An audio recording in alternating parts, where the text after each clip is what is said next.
Shalom jemaat kekasih di dalam Tuhan, seluruh jemaat Bright Community Service Jakarta. Kita bersyukur dalam ibadah kali ini bahwa kita memikirkan tentang peranan misi Allah melalui gereja di tengah-tengah pandemik. Mari kita mempersiapkan firman Tuhan yang terambil dari Yohanes pasalnya yang ke-17 ayatnya yang ke-18. Dan kita akan berdoa. Bapa, kami bersyukur kalau pada hari ini kami boleh beribadah kepada Tuhan dengan sukacita. Sekalipun ya Tuhan, bahwa kami tidak ada di dalam ruang fisik gereja, tetapi kami berada bersama di hadirat Tuhan. Itulah gereja, umat yang beribadah kepada Allah yang hadir di tengah-tengah umatnya. Kami bersyukur kepada Allah yang memelihara hidup kami di tengah-tengah panjangnya pandemik yang sedang terjadi. Kami bersyukur bahwa kondisi ini tidaklah menjadi satu kondisi yang liar, melainkan Tuhan tetap di dalam kontrol, karena Tuhan yang berdaulat. Bahkan kami belajar dalam sejarah kehidupan orang yang menghadapi pandemik justru bisa membawa orang makin mengalami Tuhan di dalam kehidupan ini. Karena itu kami ingin belajar bersama-sama ya Tuhan, memahami panggilan-Mu di tengah-tengah masa pandemik ini, supaya kami tidak hanya mengeluh atau juga tidak melakukan apa-apa, melainkan kami bisa mengerti panggilan yang Tuhan mau kami kerjakan. Karena itu berbicaralah kepada kami ya Tuhan pada pagi ini, dan kiranya Roh Kudus yang akan menerangi, mencerahkan kami, memberi kami pengertian, bahkan mendorong kami menjadi gereja yang bermisi, melakukan bagi kota-kota kami. Tuhan terima kasih, sucikanlah kami. Dalam nama Tuhan Yesus kami menyerahkan diri kepadamu. Amin. Jemaat kekasih Tuhan, mari kita membuka kitab Yohanes pasalnya yang ke-17 ayatnya yang ke-18 yang berkata, sama seperti engkau telah mengutus aku ke dalam dunia, demikian pula aku telah mengutus mereka ke dalam dunia. Jadi kita melihat bahwa sebenarnya yang memiliki misi itu adalah Allah yang hidup, yang merencanakan membawa shalom ke tengah-tengah dunia. Dan itu dikerjakan melalui kehadiran daripada Tuhan kita Yesus Kristus. Allah mengutus Kristus. Saya akan men-sharingkan PowerPoint kepada kita sekalian. Apa yang akan kita pelajari bersama-sama pada pagi hari ini. Kita akan melihat dengan topik yang diberikan, Mission in the Midst of Pandemic, itu bagaimana kita mempunyai hati misi di tengah pandemik. Bahwa pandemik tidak seharusnya membawa kita menjadi begitu fokus hanya pada diri sendiri, mengasihani diri, atau juga membawa kita hanya diam-diam saja, sementara ada begitu banyak pergumulan-pergumulan yang sedang terjadi di sekitar kita, di kota kita, di bangsa kita, bahkan di dunia ini. Jadi saya katakan bahwa Kristus diutus oleh Allah melakukan misinya Allah. Bahwa firman Tuhan tadi kita baca, sama seperti engkau telah mengutus aku ke dalam dunia, demikian pula aku telah mengutus mereka ke dalam dunia. Ini merupakan doa syafaat daripada Tuhan Yesus setelah dia mengajar murid-muridnya sepanjang 3 tahun lebih, memuridkan mereka untuk mereka mengenal kebenaran, mengenal Allah yang hidup, dan mengenal misinya Allah. Maka Tuhan mendoakan para murid-murid yang sudah dibinanya itu, umat Allah, bahwa sekarang waktunya umat Allah setelah dibina ini untuk melanjutkan pekerjaan misi daripada Tuhan Yesus Kristus. Karena setelah Yesus berdoa syafaat seperti ini, dia sedang menuju dalam perjalanannya ke Golgota, dia akan menyelesaikan misinya, yaitu mati di atas kayu salib untuk mendamaikan Allah Bapa dengan seluruh ciptaan, baik di surga maupun di bumi. Maka doa Tuhan Yesus itu di dalam kebangkitan pun disampaikan kembali kepada murid-muridnya. Mari kita buka satu ayat lagi di dalam hal ini.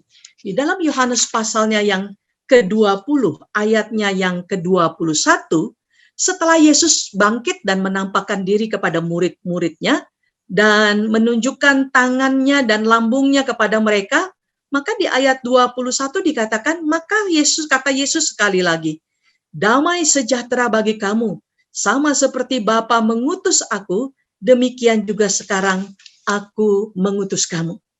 Jadi, before he died on the cross, sebelum dia mati di atas kayu salib, dia sudah menyampaikan panggilan atau pengutusannya. Tetapi juga setelah dia mati dan bangkit menyelesaikan misinya, dia juga kembali mengingatkan panggilan daripada murid-murid yang telah dibinanya atau orang-orang percaya, atau sekarang kita sebut sebagai gereja.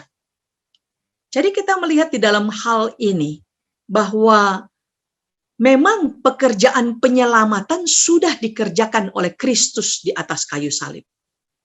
Tetapi apa yang dikerjakan oleh Kristus itu, itulah yang harus disampaikan kepada dunia ini, supaya dunia tahu ada juru selamat bagi manusia dan seluruh ciptaan. Dan Tuhan berkenan untuk memberikan damai sejahtera kembali, karena damai itu sudah dirusak oleh dosa pada waktu Adam dan Hawa jatuh ke dalam dosa. Mari kita masuk lebih jauh. Kata sama seperti itu memberikan pemahaman bahwa sama seperti Bapa mengutus Kristus, demikian pula ia mengutus murid-muridnya dengan otoritasnya yang tertinggi. Jadi dia berkata sebelum dia memberi perintah itu, dia berkata, kepadaku telah diberikan kuasa di surga dan di bumi. Kita harus ingat bahwa perintah itu diawali dengan penyataan yang penting, bahwa Kristus itu adalah pemimpin tertinggi dan yang memiliki otoritas atas langit dan bumi. Itu miliknya, dia berkuasa, dia memerintah.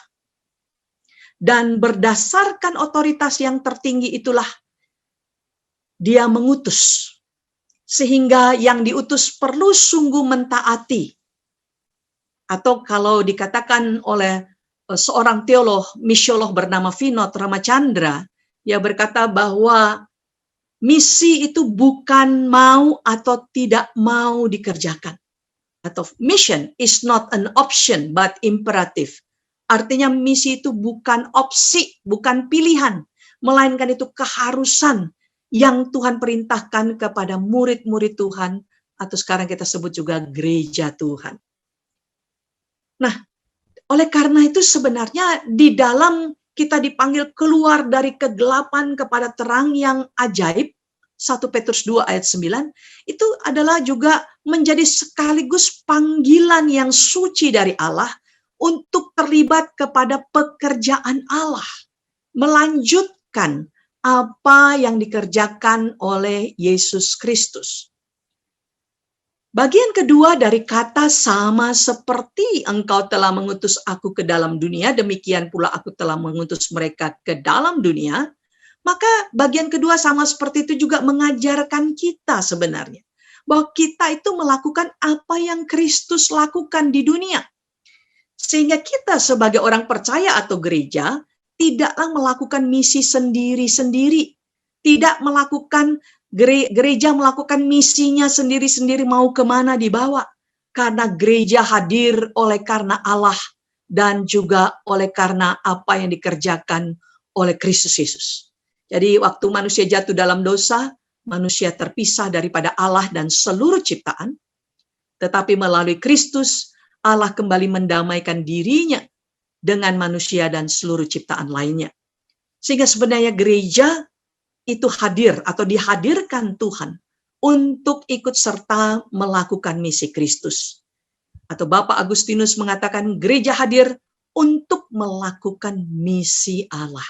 Oleh karena itu, biarlah melalui firman ini kita kembali merefleksikan apakah kita sedang mengerjakan sebagai gereja, sebagai jemaat, siapapun kita, baik itu profesional, ibu rumah tangga, maupun juga hamba Tuhan dan siapapun juga. Apakah kita betul sedang melakukan misinya Allah? Bukan misi keinginan kita. Apa itu misi Kristus? Mari kita lihat lebih jauh tentunya, supaya kita pahami apakah kita sudah melakukan misinya Kristus atau tidak. Di dalam kitab Lukas pasal 4 ayat 18-19, di sana sangat menarik sekali kalau kita membaca, itu adalah panggilan Mesias. Itu yang dibacakan oleh Tuhan Yesus saat dia berada di sinagog, dan sebenarnya dia sedang membaca itu diambil dari Yesaya 61 ayat 1 dan 2 yang merupakan nubuat daripada Nabi besar Yesaya yang menubuatkan bahwa 700 tahun kemudian akan hadir Mesias dengan panggilannya yang unik itu. Jadi sebenarnya apa yang dibaca oleh Tuhan Yesus di sinagog itu sudah 700 tahun sebelum kedatangan Kristus disampaikan oleh Nabi Yesaya. Bahwa inilah yang dipilih oleh Allah untuk menjadi juru selamat, untuk yang menebus dunia yang sudah dikalahkan oleh dosa, dan membawa kembali shalom yang dari surga itu dialami kembali oleh dunia. Maka apa sih panggilannya? Dia berkata di sana di dalam Lukas pasal 4 ayatnya yang ke-17, 17, 18, 19. Kepadanya diberikan kitab Nabi Yesaya dan setelah dibukanya ia menemukan nas di mana ada tertulis, Roh Tuhan ada padaku oleh sebab ia telah mengurapi aku untuk menyampaikan kabar baik kepada orang-orang miskin dan ia telah mengutus aku untuk memberitakan pembebasan kepada orang-orang tawanan dan penglihatan bagi orang-orang buta, untuk membebaskan orang-orang yang tertindas, untuk memberitahukan tahun rahmat Tuhan telah datang. Jadi kalimat roh Tuhan ada padaku itulah artinya Mesias. Mesias itu yang diurapi. Itulah yang dipilih oleh Allah. Karena Kristus satu-satunya yang paling layak untuk menjadi penebus bagi dunia ini. Karena dunia sudah dirusak oleh dosa. Tidak ada manusia yang tidak berdosa. Tidak ada yang tidak rusak. Seluruh ciptaan di Kejadian pasal 1 dirusak oleh karena Kejadian pasal 3, Adam dan Hawa jatuh ke dalam dosa. Dan Kristus adalah pribadi satu-satunya yang suci, yang dipilih Allah untuk menjadi penebus, anak domba yang harus disembelih guna menyelamatkan dunia dan isinya. Kemudian dikatakan bahwa di dalam ayat selanjutnya, ayat 20, ia menutup kitab itu dan memberikannya kembali kepada pejabat lalu duduk. Dan mata semua orang dalam rumah ibadat itu tertuju kepadanya. Jadi artinya mereka ingin mendengar apa maksud yang dibaca oleh Yesus itu. Lalu ia mulai mengajar mereka katanya, pada hari ini genaplah nas ini sewaktu kamu mendengarnya. Nah kalimat ini sangat penting sekali bahwa apa yang dinubuatkan oleh Allah pada 700 tahun yang lalu oleh Nabi besar Yesaya, itu disampaikan oleh Yesus bahwa hari ini, dan dia yang membacanya itu, dialah pribadi yang sebenarnya, yang menjadi bagian daripada panggilan Allah itu hadir di tengah-tengah dunia. Nah, kehadiran Kristus sebenarnya adalah merupakan kehadiran Allah yang tidak kelihatan. Ya, Kolose pasal 1 ayat 15 mengatakan bahwa Kristus adalah merupakan Allah yang kelihatan. Jadi Allah adalah roh, tetapi pada waktunya Allah, ya Galatia 4 ayat 4 itu mengatakan pada waktunya Tuhan dia mendatangkan Kristus, yaitu pribadi Allah yang kelihatan. Dan melalui kehadiran Kristus sebenarnya, Kristus menghadirkan kerajaan Allah. Maka di dalam khotbahnya pertama, sebelum dia melakukan pelayanan Lebih jauh dia mengatakan di dalam Matius 4 ayat 17, bertobatlah karena kerajaan Allah sudah dekat. Artinya bukan berarti dekat dalam arti seperti saya dengan laptop saya ini, tetapi di dalam bahasa aslinya itu disampaikan dengan jelas. The kingdom of God has come but not yet. Sudah datang melalui kehadiran Kristus, tetapi sedang menuju kepada kesempurnaannya. Sekali lagi, kerajaan Allah sudah datang melalui kehadiran Kristus, di mana Allah bertahta di tengah dunia, dan sedang menuju kepada kesempurnaannya. Maka di dalam pelayanan Kristus, Kristus itu mengkhotbahkan akan kerajaan Allah, tetapi sekaligus memanifestasikan kerajaan Allah dengan mewujudkan kuasa penyembuhan bagi mereka yang menderita, secara khusus bagi mereka yang mengalami yang buta, dicelikkan, begitu juga memberi makan yang kelaparan, meneduhkan angin ribut, dan lain sebagainya. Melalui dia mencelikkan mata orang buta, itu mengungkapkan siapa dia sebenarnya. Melalui memberi makan 5.000 orang yang kelaparan, siapa Kristus. Bahkan sampai bisa mengatakan, hai angin ribut, stop. Semua tunduk, alam semesta ini tunduk. Yang mengungkapkan Kristus itu adalah Allah itu sendiri. Dengan kuasa kerajaan Allah itulah. Dia bukan hanya mengajar tentang kerajaan Allah, tapi sekaligus dengan konkret menyatakan kerajaan Allah itu lewat berbagai kehidupan manusia yang menderita karena dosa. Melalui hal ini, identitas dan signifikan sebagai Mesias menjadi nyata, dapat dilihat secara jelas. Ketika Kristus hadir dalam dunia yang sudah jatuh atau kacau ini, itu baru permulaan. Yaitu kerajaan Allah menurut Tim Keller merupakan pembaharuan dari seluruh ciptaan melalui kehadiran pribadi supernatural, yaitu Yesus Kristus Tuhan. Ketika segalanya dibawa kembali pada pemerintahan dan otoritas Kristus, maka pemulihan terjadi, menjadikan sehat, indah, dan bebas dari tekanan dan kungkungan. Seperti Nabi Yesaya menubuatkan kerajaan Allah meluas tanpa batas, yaitu membebaskan umat Tuhan secara fisik dan jiwa, serta seluruh ciptaan dari berbagai kerusakan sebagai efek dari dosa. Dalam hal ini kita punya pengharapan diselamatkan. Jadi kalau kita melihat di dalam bagian ini, pada waktu manusia jatuh ke dalam dosa, bukan hanya manusia yang mengalami akibat dosa, yaitu terpisah dengan Allah. Bukan hanya manusia yang mengalami banyak sekali penderitaan dan pergumulan.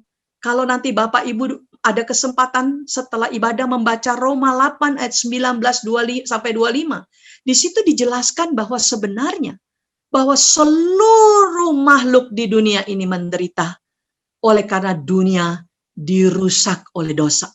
Manusia dengan makhluk-makhluk dikatakan sama-sama mengerang kesakitan di tengah dunia karena dunia sudah jatuh dalam dosa. Dan sama-sama seperti orang yang sakit bersalin sedang menantikan, mengharapkan keselamatan yang datangnya daripada Tuhan. Inilah Injil kabar baik, di mana Yesus sebagai Tuhan atas dunia membawa umatnya dalam kerajaan baru yang ia lakukan dalam seluruh ciptaan. Kerajaan Shalom yang tidak akan pernah berakhir. Maka kalau kita melihat pekerjaan daripada Kristus, kita ada melihat di situ sesuatu yang menarik. Apa yang Yesus kerjakan ini dibahas oleh bapak-bapak gereja, baik Anglikan dan yang lain-lain, dan saya menyampaikan ini hal yang begitu konkret diperjelas oleh Bapak Chris Wright, seorang misiolog ya, yang juga major di dalam Perjanjian Lama. Dikatakan bahwa misi yang dikerjakan oleh Kristus itu mencakup berbagai hal. Yang pertama yaitu evangelism atau penginjilan, kedua pengajaran atau teaching, yang ketiga belas kasihan, yang keempat justice atau keadilan, dan yang kelima creation care. yaitu seluruh pemeliharaan pada ciptaan lainnya. Jadi kita melihat di dalam bagian ini, bahwa di dalam dia menyampaikan kerajaan Allah itu, yaitu Kristus yang menjadi Tuhan, tadi dikatakan Matius pasal 28 ayat 18, kepadaku telah diberikan kuasa di surga dan di bumi, maka seluruh yang ada di surga dan di bumi itu takluk di dalam otoritas Kristus. Ya. Nah, jemaat kekasih di dalam Tuhan Yesus Kristus, saya ingin mengajak kita sebentar membuka Kolose 1 ayat 20. Apa sebenarnya penebusan yang dilakukan oleh Yesus Kristus? Kita lihat Kolose 1 ayatnya yang ke-20. Baik-baik perhatikan, karena kadang-kadang kita bisa membaca tetapi sebenarnya kita ada hal yang kita kurang tangkap di situ. Ini disampaikan betul oleh Rasul Paulus di dalam Kolose 1 ayat yang ke-20. Setelah dia menyatakan diri Allah secara fisik di dalam Kolose 1 ayat 15, maka dia adalah kepala daripada gereja atau kepala tubuh. Maka di dalam ayat 20 dikatakan, dan oleh dialah, ya, artinya oleh Kristuslah. Di situ ia itu Bapa. Jadi kalau saya membaca begini, dan oleh Kristuslah Bapa memperdamaikan siapa? Kita lihat jelas di situ, segala sesuatu dengan dirinya. Jadi bukan hanya manusia, tetapi segala sesuatu dengan dirinya, baik yang ada di bumi maupun yang ada di surga. Sesudah ia mengadakan pendamaian oleh darah salib Kristus. Jadi Kristus mati di atas kayu salib untuk menebus, mengembalikan manusia dan seluruh ciptaan yang sudah dirusak, yang sama-sama mengeluh, kembali kepada perdamaian dengan Dia. Sehingga kalau kita perhatikan baik-baik bahwa kelima tanda tadi ini yang kita sudah lihat yang disampaikan oleh Chris Wright ini dihubungkan secara langsung atau tidak langsung kepada amanat agung, ya. Asalkan kita menempatkan pusat dari semuanya itu adalah penegasan pembukaan amanat agung tadi, yaitu Matius 28 ayat 14, ketuhanan Kristus atas seluruh ciptaan. Jadi Kristus bukan hanya menjadi Tuhan atas manusia, tetapi seluruh ciptaan. Dia adalah kepalanya. Ya. Semua dari 5 misi itu bergantung kepada ketuhanan Kristus. Maka sebenarnya yang dikerjakan oleh Kristus itu adalah, yaitu dalam penginjilan, ya, itulah yang mau disampaikan oleh Kristus kepada gerejanya atau kepada murid-murid itu, yaitu kita memberitakan kabar baik bahwa Yesus Kristus adalah Tuhan, Raja, dan Juru Selamat. Baik kepada manusia maupun kepada seluruh ciptaan. Dan di dalam setelah orang menjadi percaya kepada Tuhan, tidak cukup sampai di situ. Yaitu Yesus mengatakan sama seperti dia mengajar murid-murid dalam pemuritan supaya mereka menjadi dewasa, mengerti kebenaran, mengenal Allah dengan lebih dalam, mengenal dirinya mereka dengan lebih baik, dan mengenal misi Allah. Maka perlunya pengajaran untuk meneguhkan orang-orang yang sudah percaya kepada Tuhan ke dalam kedewasaan iman, dalam penyerahan kepada Kristus sebagai Tuhan. Maka gereja sebenarnya atau lembaga-lembaga yang melakukan KKR bertanggung jawab tidak hanya stop sampai KKR, tetapi justru para hamba-hamba Tuhan gereja, majelis-majelis, itu mempunyai panggilan adalah bukan hanya sampai orang menjadi percaya Kristus setelah itu ditinggalkan, melainkan bagaimana mengajarkan keseluruhan firman Allah yang membuat jemaat Tuhan menjadi dewasa, tidak bayi-bayi rohani terus. Sehingga kalaulah jemaat menjadi dewasa, mengerti kebenaran, mengerti misi Allah, maka sebenarnya seluruh jemaat yang namanya gereja, karena gereja bukan gedungnya, tapi seluruh jemaat, itu terpanggil bersama dengan hamba Tuhan, majelis, dan yang lain untuk melakukan misinya Allah. Jadi melakukan misi Allah bukan hanya adalah bagi para hamba Tuhan atau majelis, melainkan semua orang yang sudah menjadi percaya. Kalau kita baca 1 Petrus 2 ayat 9, semua yang sudah ada di dalam Kristus yang dikeluarkan dari kegelapan dosa, Mereka itu dipanggil untuk bersama-sama menyaksikan akan Allah yang hidup yang membawa mereka keluar dari terang, dari gelap kepada terang. Karena itulah di dalam bagian ini sambil menyampaikan kabar baik, seharusnya juga terjadi 3 bagian lain, yaitu tidak cukup hanya mengajarkan kasih, tidak cukup hanya belajar tentang kasih, tetapi bagaimana supaya kerajaan Allah itu dapat didengar, dapat dirasakan, dapat dialami secara nyata oleh masyarakat di luar gereja. Disitulah pentingnya orang-orang percaya memiliki yang namanya kepedulian kepada orang-orang di luar gereja. Sebenarnya gereja dipanggil untuk keluar, eklesia, keluar. Bukan hanya saling melayani saja di dalam gereja lalu puas.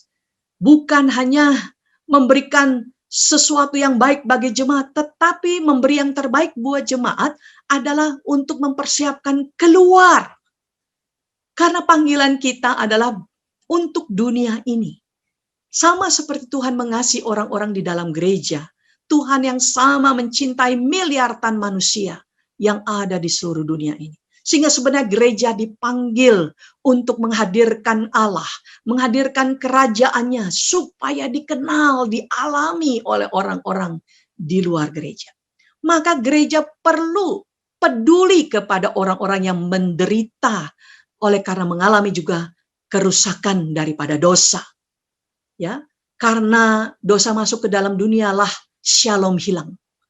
Shalom di sini bukan hanya masalah perasaan atau hanya masalah rohani, tapi shalom atau eirene di dalam bahasa aslinya itu adalah seluruhnya yang telah dirusak, baik itu masalah fisik, rohani, sosial, emosi, ekonomi, segala ciptaan yang sudah dirusak. Itu menjadi menderita. Sehingga sebagai gereja hadir untuk peduli dan menyembuhkan atau memulihkan bersama-sama dengan Allah dan kuasanya. Sehingga di sanalah mereka bisa mengalami, menikmati dengan real apa yang dinamakan kerajaan Allah yang sudah datang. Tetapi belum sempurna. Nanti kesempurnaan itu akan terjadi pada waktu kedatangan Kristus yang kedua. Itu sebabnya di dalam melakukan misi Allah tidak cukup hanya sekedar kata-kata. Bagaimana orang bisa begitu betul-betul mengalami Tuhan. Apabila kita bertemu dengan orang miskin, bertemu dengan orang lapar, bertemu dengan orang yang mengalami berbagai-bagai penderitaan karena COVID, pandemik ini. Apakah kita hanya mengatakan yang penting terima Tuhan Yesus, nanti kalau kamu mati, kamu akan masuk surga. Buat mereka penderitaan sekarang ini bagaimana kelepasannya? Haruslah real, haruslah nyata. Nah, oleh karena itu bahwa orang Kristen diajak untuk melakukan cinta kasih, menolong mereka yang mengalami. Sama seperti Kristus datang, menolong yang kelaparan, menolong yang sedang sakit, menolong yang buta, menolong yang di penjara, dan sebagainya. Dan juga bagi orang-orang yang mengalami banyak sekali ketidakadilan. Ketidakadilan oleh karena seringkali terjadi oleh karena kerakusan. Ada banyak orang. Ada yang berdagang membuat harga sangat jauh lebih tinggi sehingga banyak sekali orang tidak mampu untuk membelinya. Ada orang yang berbuat curang di dalam berbisnis. Sehingga orang-orang yang tidak mampu makin terperosok ke dalam ketidakmampuan. Nah, disinilah harusnya kita sebagai gereja hadir di tengah ketidakadilan. Berapa banyak di Indonesia ini orang-orang yang mengalami yang namanya dijual anak-anak dan menjadi pelacur-pelacur. Begitu banyak. Tetapi apakah engkau dan saya peduli? Lalu kita melihat dengan pandemik di sekitar kita ini. Apakah kita peduli atau kita bilang ya selama saya nggak kena COVID ya aman-aman sajalah. Ya. Tetapi sebenarnya Yesus mendorong kita harus melakukan sama seperti yang Yesus lakukan. Yaitu kita mengikuti teladannya dalam hal melakukan perkara-perkara yang baik. Pada waktu Matius pasal 5 dia berkata jadilah garam dan terang. Tetapi juga dia berkata bahwa kamu harus melakukan yang baik. Karena apa? Karena pada waktu orang melihat perbuatan baikmu, Bapa di surga akan dipermuliakan. Disitulah pertemuannya secara real dialami. Disitulah justru mereka akan mengalami, oh itulah kasih Allah. Itulah kuasa Allah. Itulah kerajaan Allah yang sudah datang. Walaupun akan terus berkembang menuju pada kesempurnaannya. Selanjutnya juga bahwa ciptaan lain, bumi dan segala sesuatu itu adalah juga milik Allah yang ditebus. Sehingga kita melihat bahwa bagaimana sebagai jemaat Allah, kita juga menggunakan dan merawat ciptaan. Kita menangani apa yang menjadi milik Tuhan Yesus dengan hak ciptaan dan penebusan. Bukan mengeksploitasi ciptaan. Banjir di mana-mana hari Sabtu. Itu juga oleh karena banyak orang tidak peduli buang sampah sembarang saja. Dari mobil, atau di jalan, atau dimanapun juga, buang ke sungai, ya dan sebagainya. Begitu banyak sebenarnya kita kalau melihat apakah kita sudah bertanggung jawab kepada Tuhan memelihara shalom di tengah-tengah kota kita, di tengah-tengah bangsa kita. Maka inilah misi yang konkret itu yang harus kita ikut kerjakan. Karena sebenarnya misi Allah melalui kematian dan kebangkitan Kristus adalah untuk menamaikan Bapa dengan segala sesuatunya terintegrasi, yaitu membawa bahwa bukan hanya membawa yang penting jiwa manusia diselamatkan.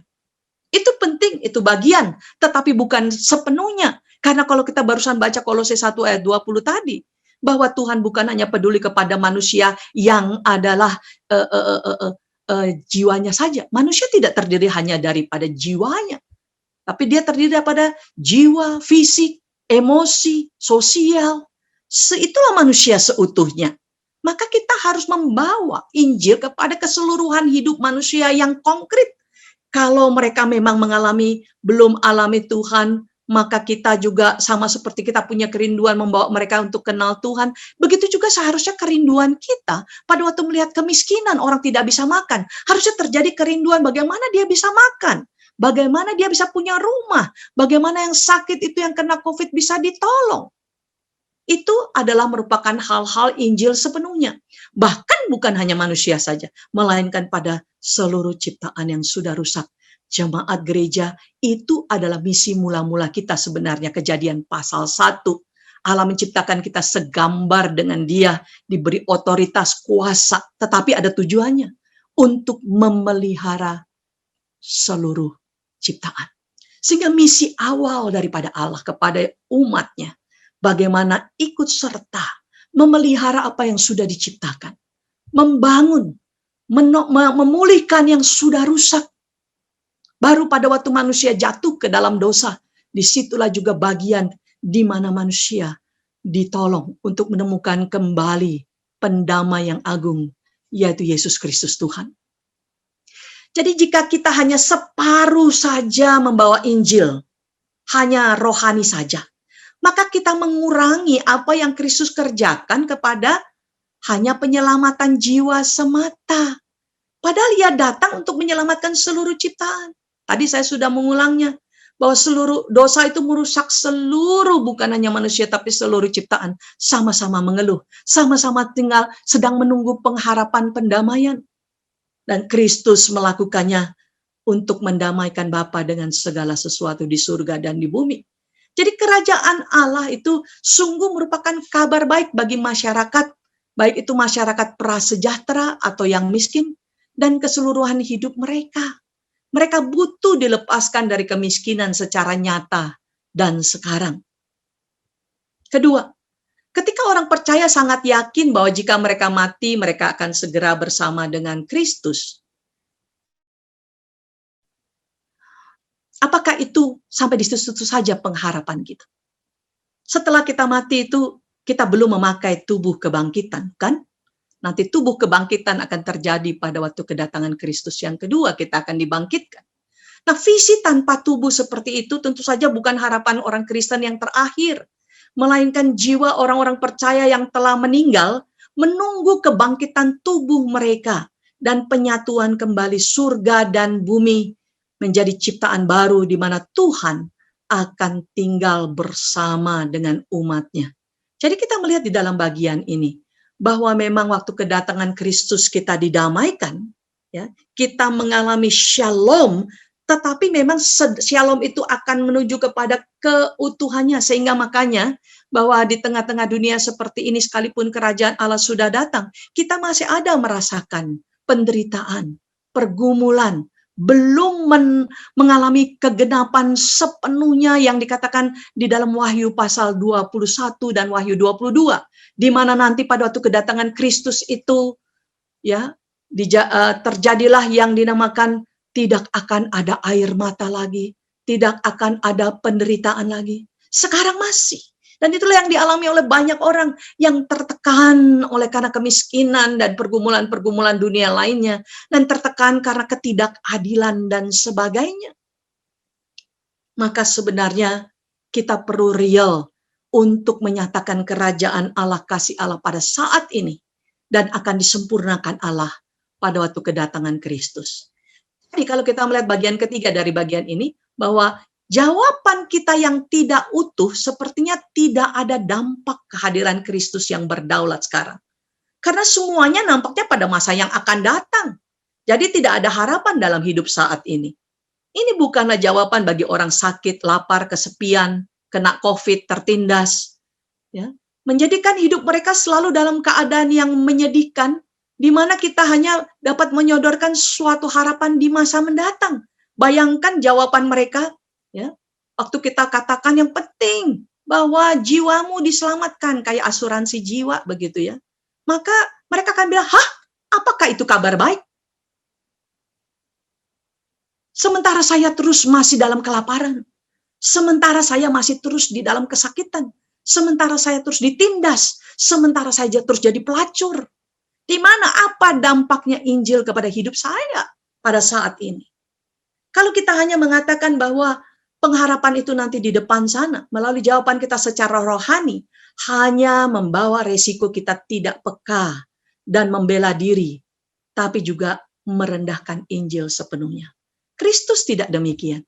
Waktu dia menyampaikan kabar kerajaan Allah, dia tidak hanya berkata-kata, tapi dia justru berbuat, menolong yang kelaparan, menolong yang mengalami pergumulan diterpa angin badai, menolong mereka yang mengalami kelaparan, kesakitan, dan sebagainya, bahkan orang mati dibangkitkan. Jawaban Kristus kerajaan Allah yang sudah datang melalui kedatangannya itu begitu nyata dialami, sehingga dia sangat berbeda dengan orang-orang atau pengajar-pengajar yang lain. Kita perlu pikirkan hal itu. Memang benar bahwa kerajaan Allah belum sempurna. Saya kembali katakan. Jadi bukan mengatakan bahwa, wah, sekarang Kristus sudah sempurnakan di dunia ini. Banyak pengajaran-pengajaran yang mengajarkan begitu. Maka kita sekarang ini sebenarnya kalau ikut Tuhan, memberi persembahan yang banyak, kita tidak akan lagi miskin. Ya, ikutlah Tuhan dengan setia, jaga kekudusan, lalu beri persembahan yang banyak, engkau tidak akan miskin lagi. Ternyata tidak, bukan? Karena memang benar bahwa kerajaan Allah belum sempurna hadir sampai nanti kedatangannya yang kedua kali. Namun kehadirannya 2000 tahun yang lalu itu sangat jelas. Dikatakan sekali lagi tadi Lukas 4 ayat 21. Hari ini pada waktu engkau mendengar firman tergenapi. Di mana melalui kehadiran Kristus ia mendemonstrasikan kuasa kerajaan Allah yang menyembuhkan, mengusir setan, membangkitkan orang mati, mengkhotbahkan kerajaan Allah dan seterusnya. Ia membawa kehidupan yang baru. Hal ini merupakan pemulihan dalam berbagai dimensi dari ciptaannya, termasuk fisik, dan visi tersebut menajamkan kehidupan kita saat ini. Namun bukan berarti dia saat ini mengambil semua penderitaan kehidupan. Itulah pengharapan di mana kita sepenuhnya sangat rindu mengalami kesempurnaan pada masa mendatang.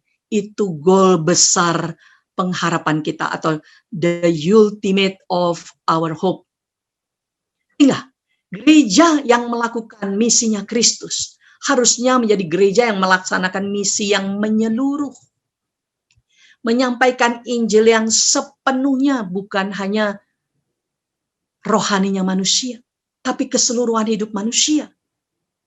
bahkan juga kalau kita melihat kepedulian kepada seluruh ciptaan yang lain. Kita diutus ke dunia, keluar bukan ke dalam, untuk peduli pada dunia dengan pergumulannya, dan bahkan membawa perdamaian bagi dunia. Jadi kalau kita melihat di dalam hal ini, mari kita tidak hanya terus fokus kepada kita dan kita hanya untuk kalangan sendiri. Karena sebenarnya gereja hadir untuk di luar daripada umat Allah yang sudah diselamatkan. Supaya mereka juga boleh mengalami Allah yang hidup. Maka pada masa pandemi seperti ini, gereja diutus untuk terlibat membawa shalom. Dengan memperhatikan apa saja yang terjadi dalam masa ini. Di kota kita di Jakarta, Jabodetabek, Bandung, Sumatera, dan seluruh Indonesia bahkan dunia ini. Dan melalui kita mengerti pergumulan-pergumulan, persoalan-soalan, khususnya di tengah pandemik. Kita dapat menolong secara nyata penderitaan mereka. Sehingga apa yang terjadi? Mereka dapat mencicipi kerajaan Allah itu melalui hidup gereja Tuhan.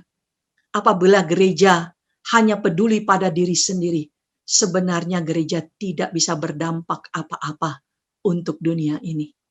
Melainkan gereja dipanggil keluar, ditebus adalah untuk membawa dampak besar. Sehingga pertanyaannya, apakah dengan kehadiran gerejaku di Central Park atau di mana-mana, apakah itu membawa dampak bagi masyarakat? Apakah membawa dampak kepada orang-orang yang sedang mengalami menjadi korban pandemik? Kenapa gereja sering dibenci? Apalagi kalau mau didirikan susah setengah mati. Karena sebenarnya yang terjadi adalah pada waktu gereja didirikan, apakah itu benar memberi dampak pada masyarakat? Kalau tidak, yang muncul hanya gedung yang megah. Saya tidak alergi dengan gereja mega church. Saya juga tidak alergi dengan gereja yang bagus-bagus. Tetapi kalau kita tidak berdampak kepada masyarakat, bahkan hanya mendirikan yang hebat-hebat, tetapi tidak punya dampak yang baik mendatangkan shalom buat masyarakat, yang timbul kecemburuan sosial, yang timbul kebencian, yang timbul kemarahan luar biasa. Pagi ini saya mengikuti satu webinar dari seorang pendeta GKI, yang dimana gerejanya waktu mau dibangun betul-betul memperdulikan lingkungan daripada masyarakat di dekat gereja itu. Dan melibatkan diri dengan pergumulan masyarakat sekitar. Sehingga tidak ada pernah halangan dari gereja itu untuk mendapatkan izin. Karena masyarakat mengalami dampak yang luar biasa dengan kehadiran gereja. Saudara-saudara, jemaat kekasih Tuhan. Ada satu pelayanan di daerah Priok sana yang saya tahu. Sebenarnya pelayanan ini tidak pernah bermaksud untuk membangun gereja, melainkan satu pelayanan membangun sekolah untuk anak-anak, mengajarkan komputer, menjahit kepada masyarakat di sekitar. Mereka menyatakan dengan perbuatan mereka akan nilai-nilai kerajaan Allah, mengasihi orang-orang di sekitar mereka. Sampai pada satu hari, FPI datang untuk menyerang, membongkar tempat mereka. Tetapi karena itu hari Minggu, maka penghuni tempat itu ya yang melayani tidak ada di situ karena sedang pelayanan. Lalu apa yang terjadi? Masyarakat keluar semua menghadapi FPI itu dan mengatakan, apa yang pernah kalian buat kami masyarakat? Orang-orang yang ada di tempat ini yang sedang pergi beribadah dengan agama mereka, mereka menjadi berkat luar biasa buat masyarakat kami. Tapi kalian yang tidak berbuat apa-apa mau menutupnya. Karena itu hari ini kami katakan cepat pergi, karena kalian tidak pernah berdampak pada kami. Bahkan Bapak Ibu Saudara yang sangat ajaib, justru pada akhirnya masyarakat di situ yang kebanyakan bukan orang-orang percaya, mendorong pelayanan ini, mengatakan kami siap tanda tangan kalau di tempat ini mau dibangun gereja. Karena kehidupan orang-orang Kristen yang ada di sini sungguh membawa dampak besar. Kami merasakan kasih yang luar biasa. Jadi kita melihat bahwa gereja yang bermisi seperti ini, yang terintegrasi, tidak terkotak-kotak hanya kepada masalah rohani. Itulah gereja yang membawa nilai-nilai kerajaan Allah yang dapat dirasakan oleh banyak orang. Seperti Martin Luther, saya akan mengakhiri dengan 1-2 contoh. Martin Luther pada masa pandemi di Jerman, dia tinggal di Wittenberg, itu pada masanya di abad ke-14 terjadi juga pandemik, yaitu dinamakan Black Death. Zaman reformator ini, banyak orang kebingungan dan takut pada wabah yang membawa pada kematian. Sehingga banyak orang yang berlari meninggalkan kota tersebut untuk menyelamatkan dirinya. Lalu di tahun 1527 ketika wabah pes melanda Wittenberg, Jerman, profesor teologi dan pendiri gerakan Protestan Martin Luther menolak panggilan untuk melarikan diri dari kota untuk melindungi dirinya sendiri. Sebaliknya, Martin Luther dengan istrinya tetap tinggal dan melayani orang-orang yang kena kepada pandemik saat itu. Lalu satu hari ada seorang yang bernama pendeta Dr. Johann Hess menulis surat dan bertanya pada Martin Luther, apakah seorang boleh melarikan diri dari maut? Whether Christians should flee the plague? Jawab Martin Luther yang juga merupakan sikapnya berhadapan dengan pergumulan pandemik pada zamannya, mengatakan, dalam kekristenan, keberadaan iman orang percaya tidaklah sama. Ada yang kuat, ada yang dewasa, dan ada yang lemah. Oleh karena itu kita tidak dapat menghakimi mereka yang lari. Rasul Paulus mengatakan yang kuat perlu menjaga orang yang lemah. Tetapi juga dia mengatakan bahwa sebenarnya apa yang dia kerjakan, dia juga mendorong orang-orang percaya untuk tetap tinggal di tengah-tengah kota itu dan bersama-sama melayani masyarakat yang terkena kepada wabah yang terjadi itu. Jemaat kekasih Tuhan, bahwa Martin Luther bertahan di kotanya bersama istrinya yang sedang hamil. Ia adalah tokoh agama yang menggumulkan secara mendalam perihal dosa dan keselamatan. Ya. Dan dia menyadari bahwa dia sudah ditebus oleh Kristus. Sehingga sebenarnya kehadirannya di tengah-tengah kondisi pandemik yang begitu kuat itu harusnya membawa dia menjadi berkat. Ia percaya, ia tidak takut lagi pada kematian. Sebaliknya, ia sekarang melihat perbuatan baik harus dilakukan karena pembenaran yang dikerjakan oleh Kristus melalui salib. Ia percaya ada Allah yang berdaulat dan mengontrol segala situasi. Ia berkuasa, Allah berkuasa maksudnya. Allah melihat penderitaan yang sangat mendalam pada orang-orang yang mengalami pandemik. Dan itu pun yang diketahui oleh Martin Luther dan istrinya. Sehingga mereka tidaklah tenang. Dengan mengingat barang siapa mengasihi Allah, ia juga harus mengasihi sesamanya. Maka Martin Luther dan istrinya melihat ini sekarang bukan sebagai suatu ancaman, melainkan sebagai suatu opportunity atau peluang untuk menolong mereka yang ketakutan karena pandemik, yang sakit, yang menderita lainnya.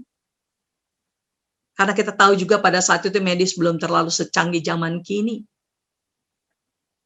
Sekalipun resikonya sangat tinggi bisa mendatangkan kematian, secara khusus ia mendorong para rohaniawan untuk bertahan, tabah sebelum bahaya kematian. Ada perintah yang keras dari Kristus, gembala yang baik menyerahkan nyawanya bagi domba-dombanya.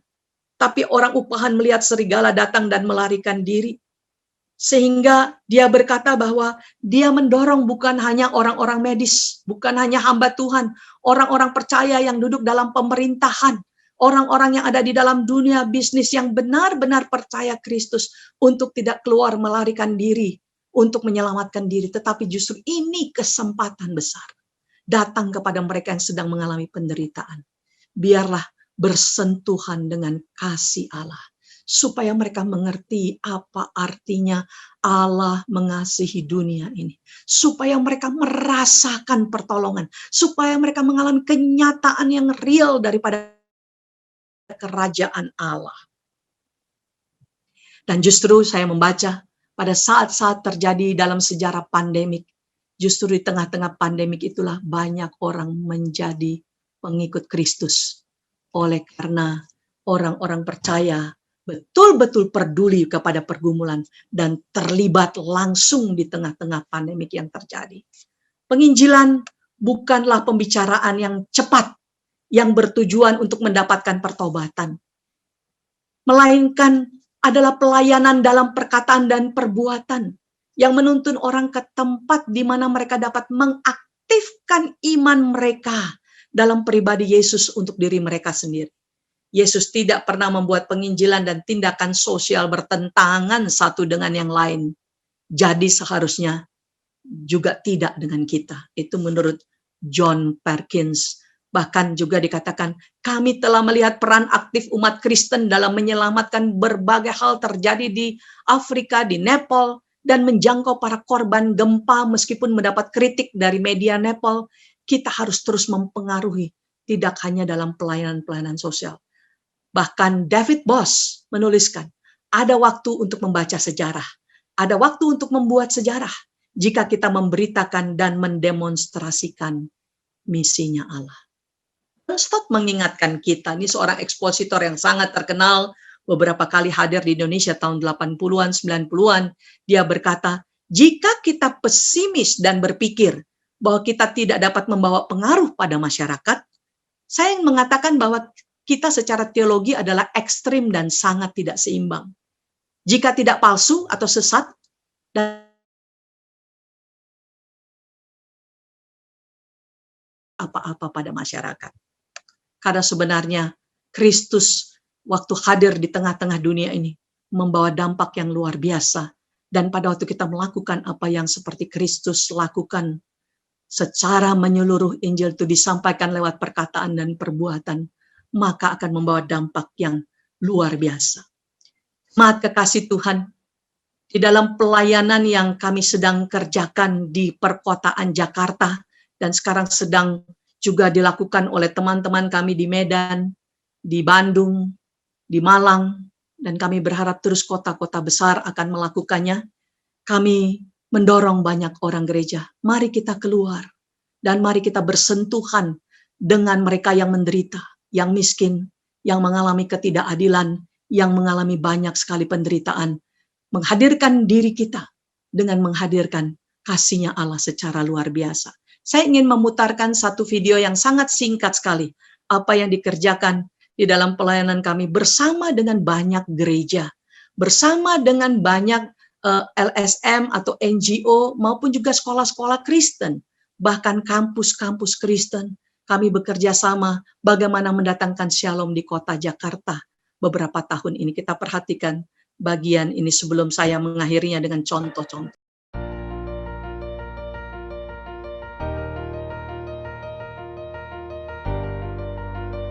Indonesian Care adalah gerakan yang mendorong masyarakat perkotaan yang memiliki potensi dan skill untuk bekerja bersama-sama melakukan transformasi kepada masyarakat prasejahtera di perkotaan. Kota bagaikan satu magnet yang menarik banyak orang untuk melihat masa depan berada di kota.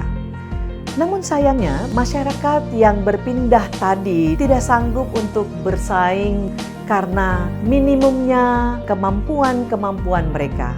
Sehingga pada akhirnya mereka sekarang harus tinggal di tempat-tempat yang tidak layak karena mereka ternyata tidak sanggup untuk berdiri di atas kaki sendiri di perkotaan. Indonesian Care berfungsi sebagai katalisator yang mendorong orang-orang untuk berkolaborasi sehingga orang-orang di kota masing-masing membentuk kumpulan atau satu gerakan seperti kita namakan mungkin Jakarta Care, Bandung Care, yaitu di mana orang-orang di kota itu dapat bersama-sama berkumpul, berdiskusi, memikirkan hal-hal apa yang perlu dilakukan bagi masyarakat prasejahtera.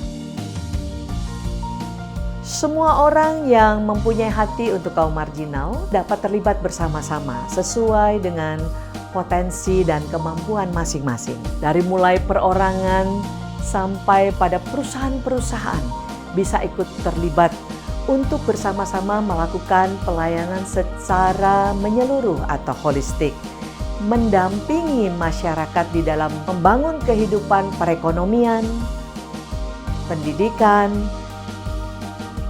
kesehatan, karakter, pola pikir, dan lain sebagainya.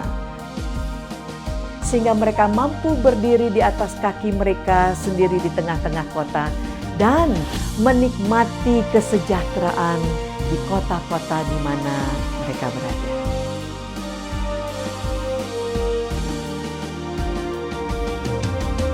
Indonesian Care menghubungkan mereka yang ingin terlibat dengan mereka yang membutuhkan bantuan-bantuan itu, dengan memberikan informasi yang tepat melalui riset dan mengalami kehidupan yang mereka alami, sehingga bantuan dan kegiatan yang bersama dilakukan benar-benar berdampak, tepat sasaran, dan dapat dilakukan secara berkelanjutan.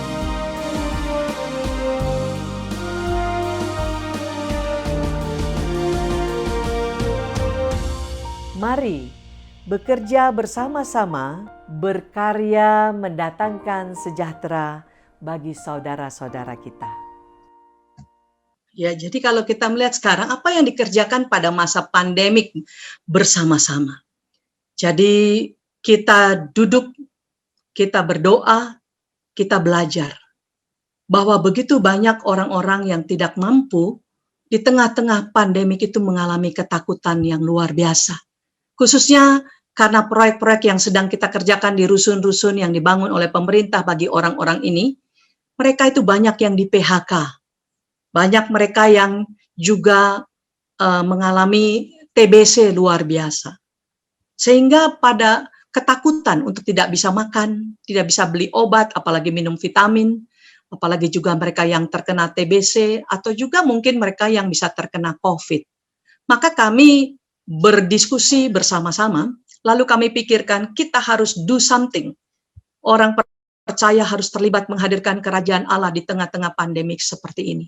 Lalu kita punya ide, karena teman-teman atau ibu-ibu di rusun sudah pada pintar menjahit, itu di training, dan kita kerjasama dengan pengusaha Terry Palmer, maka mereka makin giat untuk melakukan jahit-menjahit, maka kita pergi ke rumah sakit Wisma Atlet. Kita tanyakan kepada rumah sakit, karena kami membaca bahwa banyak rumah sakit di masa-masa awal itu kekurangan sekali baju-baju hazmat untuk para medis. Sehingga kami bertanya bagaimana standar untuk membuat baju itu, bahannya bagaimana. Bolehkah kami ikut nantinya serta menyumbangkan menjadi relawan untuk baju-baju, untuk hal-hal yang lain. Lalu mereka setuju dan mereka menunjukkan kepada kita, lalu kita cari di mana ada tekstil yang bahannya seperti itu, dan setelah itu kita mengajak ibu-ibu dari rusun ini menjahitkan baju-baju hazmat, menjahitkan masker, menjahitkan berbagai hal yang diperlukan. Dan dari manakah uang yang didapat? Karena ratusan harus kami kirim ke rumah-rumah sakit secara khusus di Jakarta menjadi konsentrasi kami. Inilah menjadi program-program yang kami sharingkan pada gereja-gereja. Dan ternyata waktu kita men-sharingkan berbagai hal proyek yang kita lakukan, itu mendapat sambutan yang luar biasa dari gereja. Di mana begitu cepat sekali dana terkumpul, begitu juga hal-hal yang diperlukan, sembako, telur yang dibutuhkan karena orang rusun perlu makan telur, khususnya juga yang terkena TBC, vitamin, begitu banyak yang ditransferkan kepada berbentuk barang maupun dana kepada pelayanan di Indonesian Care yang kami sampaikan kepada rusun. Yaitu juga bersama dengan Bank Standard Chartered kita melakukan bersatu melawan COVID, di mana di rusun diadakan rapid test COVID-19. Itu tidak banyak terjadi, tetapi di kalangan orang-orang prasejahtera ini karena kerjasama dengan Halodoc, medisnya Perkantas, lalu Bank Standard Chartered, dan yang lain-lain, maka kita bisa melakukan di tanggal 30 Mei itu rapid test COVID untuk masyarakat di rusun. Begitu juga kita bisa melakukan berbagai-bagai hal. Jadi di situ hadir juga para camat, hadir juga di situ lurah, para dokter-dokter puskesmas, ya, dan ini dilakukan dengan sangat tertib pada waktu itu. Dan juga apa yang dilakukan selain memberikan ini adalah baju-baju hazmat yang diberikan kepada rumah sakit rujukan seperti rumah sakit Wisma Atlet, Tarakan, dan yang lain-lainnya, ya. Begitu juga kepada rumah-rumah jompo yang tidak punya cukup untuk masker dan sebagainya, vitamin, telur, itu kita kerjasama dengan banyak gereja. Saya tidak bisa sebutkan, bukan hanya di Jakarta, Bandung, dan yang lain, termasuk dari Malaysia juga, menanyakan apakah ada yang bisa dibantu. Dan di sini kita melihat bahwa dilakukanlah ibu-ibu menjahit semua apa yang dibutuhkan oleh para medis di rumah-rumah sakit dan diantar ke sana. Dan juga kita lihat di sini bahwa memberikan juga sembako ya kepada 550 penghuni Rusunawa Cakung Barat. Dan bersama dengan pemerintah mereka juga kirim sembako, itu sebabnya sampai pada saat ini tidak ada yang kelaparan. Begitu juga selanjutnya kita melihat bagaimana penanganan TBC ada cukup banyak. Di Rusun ini justru TBC yang paling tertinggi di Jakarta. Dan kita memberikan penyuluhan-penyuluhan bersama dengan orang-orang medis dari Perkantas, begitu juga dengan dokter-dokter puskesmas. Kita memberikan juga konsultasi-konsultasi kesehatan kepada mereka. Dan yang kena COVID itu langsung dikarantina di unit rusun yang belum terisi, lalu kita menjagai dengan penyemprotan. Sekarang seluruh rusun ini selalu disemprot, bekerja sama dengan para Pak RT di rusun itu. Kami ada yang sumbangkan, baik itu alat penyemprotnya maupun juga obat-obatan, baik malaria karena banyak nyamuk, begitu juga untuk masalah keamanan daripada COVID ini. Jadi kalau kita lihat bahwa sebenarnya begitu banyak orang-orang percaya, baik profesional, baik ibu rumah tangga, baik itu dokter-dokter, berbagai-bagai cara kita sedang bekerja membawa shalom itu di tengah-tengah orang yang bergumul dengan penderitaan. Di ujung pada waktu kami jarang ke sana karena memang COVID begitu mengerikan. Jadi karena kami sudah punya banyak tim di rusun yang dibangun, maka pada waktu kami memberikan barang-barang seperti makanan, sembako, vitamin, dan sebagainya, biasanya ada tim yang langsung membagikan kepada ratusan keluarga, kecuali pada waktu suntikan rapid test kita harus datang untuk membuat bagaimana memanage supaya semua bisa mengalami rapid test dengan baik. Dan satu hari staf kami kembali ke rusun. Banyak sekali orang datang, padahal dimarahin juga nggak boleh kumpul kan, tapi mereka nggak tahan, mereka bilang begini kepada kita, kami pikir kami akan mati. Kami pikir kami akan menderita pada masa pandemik. Tetapi karena kalianlah orang-orang yang bersedia datang ke rusun, sampai hari ini kami bisa survive. 71 orang mengalami yang namanya paket ABC mendapat ijazah SD, SMP, SMA. Dan juga orang-orang mengalami TBC itu, sekian besar orang sudah tersembuhkan. Begitu juga mereka yang mengalami COVID sangat berterima kasih karena mereka tidak meninggal, tetapi mereka boleh disembuhkan di dalam anugerah Tuhan. Kita berdoa setiap kali kita mengerjakan hal ini. Dan kita melakukannya dengan perbuatan. Sehingga mereka bisa melihat kekristenan itu lain. Kekristenan itu begitu bersentuhan dengan hidup mereka. Kekristenan itu begitu real. Cinta Allah dari surga itu begitu dialami oleh mereka. Pelacur-pelacur yang ada di rusun sekarang stop menjadi pelacur. Karena dulu mereka tinggal di bantaran kali dan menjadi pelacur. Sekarang walaupun dibujuk untuk menjadi pelacur, karena mereka sudah bisa bekerja walaupun gajinya tidak besar, mereka bilang, kami tidak akan pernah lagi menjadi pelacur. Karena kami tidak pernah bercita-cita jadi pelacur, itu karena kami tidak mampu berbuat apa-apa. Tapi dengan pelayanan yang sudah kami diajarkan, kami hidup apa adanya, kami sangat senang. Kami dikeluarkan dari penderitaan. Dan orang-orang yang selalu menolong kami itu kebanyakan adalah orang-orang Kristen. Dia heran, dia banyak bercakap-cakap kepada kami. Kenapa? Justru saat saya kesusahan, orang Kristenlah yang selalu datang dalam hidup saya. Menjadikan kesempatan kami banyak bisa berbincang-bincang, bersahabat, berkomunikasi, dan mendekatkan Kristus dengan kehidupan mereka. Kiranya, mari kita semua membawa kasih Allah secara nyata kepada sesama lewat pergumulan pandemik yang sedang kita alami pada bangsa kita, kota kita. Sehingga kita perlu duduk berpikir Bukan hanya memang kita memikirkan bagaimana supaya terpelihara ibadah di dalam gereja, tetapi ibadah yang konkret juga kita memikirkan bersama-sama, duduk, berdoa, berpikir dengan kaum profesional, ibu-ibu dan segalanya. Apa yang bisa kita kerjakan sehingga kehadiran gereja di sekitar kota Jakarta ini membawa dampak besar di tengah-tengah pandemik ini, di tengah-tengah banyaknya ketidakadilan, di tengahnya banyak penderitaan dan tekanan demi tekanan, di tengah-tengah banjir, kita perlu berdoa, kita perlu berpikir. Bahkan satu hal, tidak mungkin kita mengerjakan kota mendatangkan shalom sendiri-sendiri.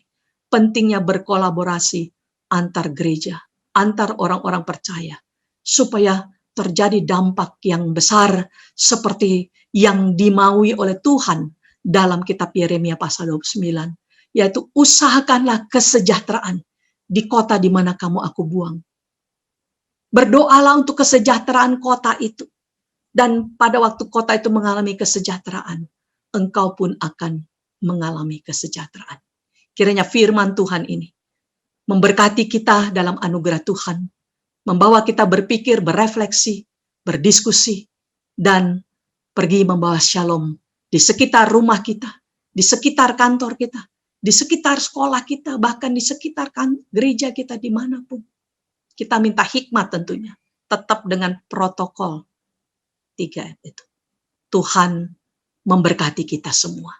Mari kita berdoa.